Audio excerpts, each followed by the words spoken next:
Torrington மாவட்ட வீட்டு திட்ட பணிகள் அமைச்சர் பிமல் ரத்நாயக்க தலைமையில் ஆரம்பம்.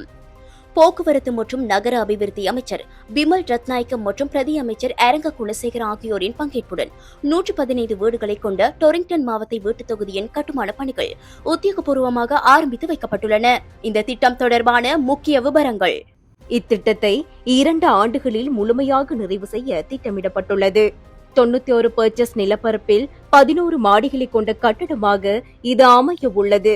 இத்திட்டத்திற்காக மதிப்பிடப்பட்டுள்ள மொத்த செலவு 1619.18 மில்லியன் ரூபாய் ஆகும். 2014ஆம் ஆண்டு ஆரம்பிக்கப்பட்ட இத்திட்டம் கடந்த காலங்களில் 3 சந்தர்ப்பங்களில் பாதியில் நிறுத்தப்பட்டிருந்தது. தற்போதைய அரசாங்கத்தின் கீழ் நகர அபிவிருத்தி அதிகார சபையின் நகர மறுமலர்ச்சி வீட்டு திட்டத்தின் கீழ் மீண்டும் பணிகள் ஆரம்பிக்கப்பட்டுள்ளன. டொரிங்டன் 189 தோட்டம் உள்ளிட்ட பகுதியில் வசிக்கும் குறைந்த வருமானம் கொண்ட குடும்பங்களுக்கு இந்த 115 வீடுகளும் கையளிக்கப்பட உள்ளன.